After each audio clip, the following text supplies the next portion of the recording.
आटे में बस ये 3 चीज़ें मिला दीजिए, इससे आपका आटा अमृत के समान हो जाएगा और यही आटा आपको निरोगी बनाने में बहुत मदद करेगा।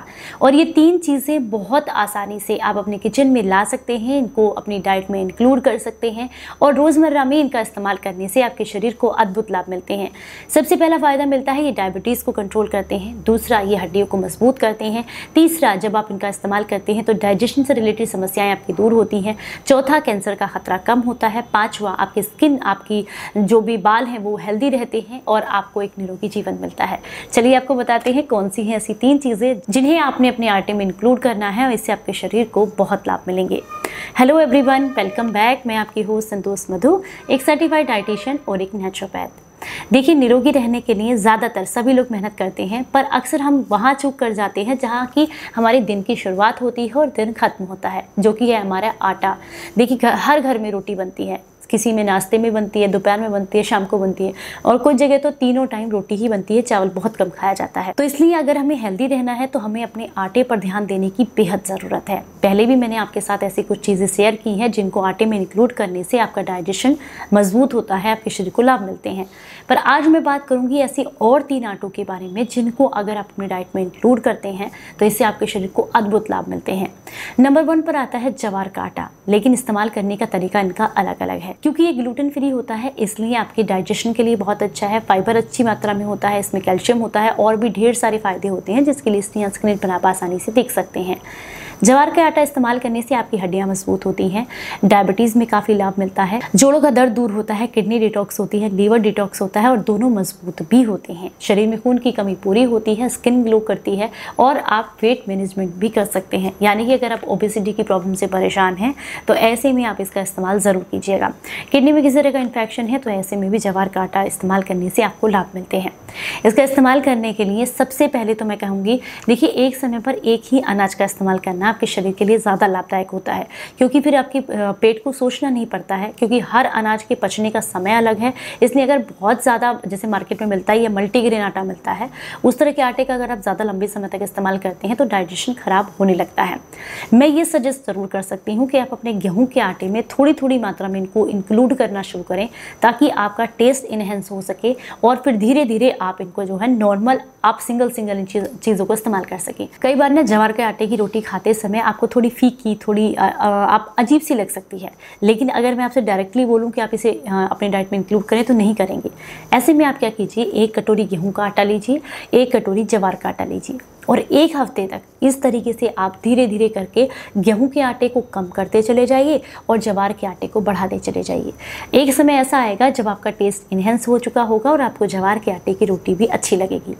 अब आपने क्या करना है, अब पूरे हफ्ते आपने 1 हफ्ते के लिए ज्वार के आटे की ही रोटी खानी है। ये रोटी आपके शरीर को अद्भुत लाभ देती है। चलिए अब हम बात करेंगे दूसरे हफ्ते के बारे में। अब हम बात करेंगे अगली चीज़ के बारे में, जो कि है रागी।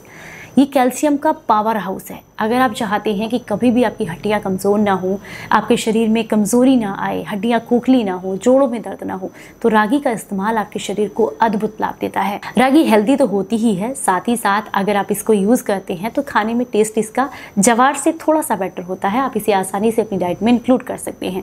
पर अगर आपको इसका भी टेस्ट अच्छा नहीं लगता है तो आप इसे भी उसी तरीके से धीरे धीरे करके गेहूँ के साथ, आटे के साथ इंक्लूड करते हुए इसकी मात्रा को बढ़ा सकते हैं और फिर पूरे 1 हफ्ते के लिए आप रागी के आटे का इस्तेमाल कीजिएगा। क्योंकि जब भी आप कोई भी चीज़ खाते हैं तो उसे लगातार 3 से 4 दिन खाइए, उसके बाद अपने आटे को बदलिए, यानी कि अनाज को बदलिए। इससे आपको उसके पूरे बेनिफिट्स भी मिलते हैं और आपके पेट पर बर्डन भी नहीं पड़ता है। अब हम बात करेंगे तीसरी चीज़ के बारे में, जो कि है मक्का का आटा।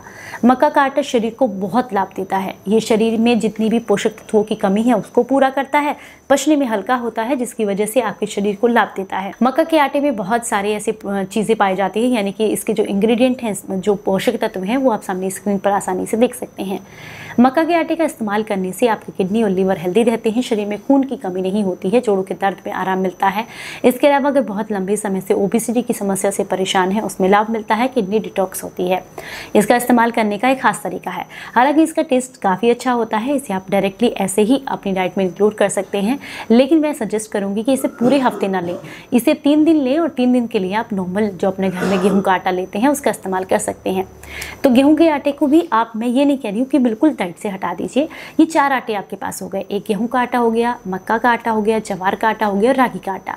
अब महीने में 4 हफ्ते होते हैं, मोस्टली 5 होते हैं तो आप रिपीट कर सकते हैं, 4 हफ्ते होते हैं। 1 हफ्ते के लिए गेहूं का आटा खाइए, 1 हफ्ते के लिए रागी का, 1 हफ्ते के लिए जवार का, 1 हफ्ते के लिए मक्का का आटा खाइए।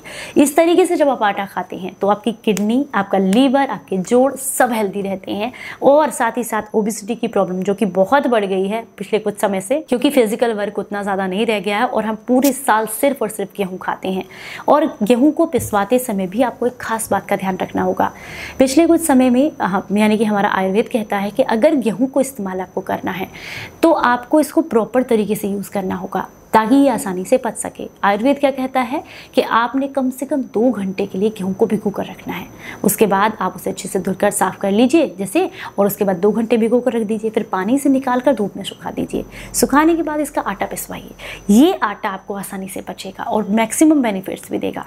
पर यूं ही अगर आप मार्केट से आटा लेकर के आ रहे हैं पैक वाला, या फिर आप डायरेक्टली सीधा गेहूँ को लेकर के पिसवा लेते हैं, तो गेहूँ पर भी बहुत सारे स्प्रे किए जाते हैं। गेहूँ में गर्मी होती है, ये बहुत कम लोग जानते हैं। जो लोग किसान हैं वो इस बात को समझते हैं। मैं एक किसान की फैमिली से आती हूँ तो इस बात को जानते हैं कि नई जो ताज़ी गेहूँ आती है उसका इस्तेमाल नहीं करना चाहिए।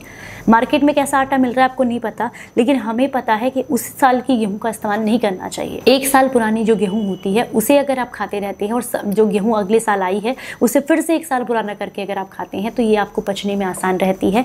दूसरा, 2 घंटे तक भिगोकर इस्तेमाल करने के बाद जब इसका आटा बनवाते हैं तो ये आपके शरीर को लाभ देता है। इस तरीके से आप गेहूँ का आटा भी इस्तेमाल कर सकते हैं। उम्मीद करती हूँ आज की जानकारी आपको पसंद आई होगी। अच्छी लगी है तो लाइक और शेयर कीजिए सभी के साथ में।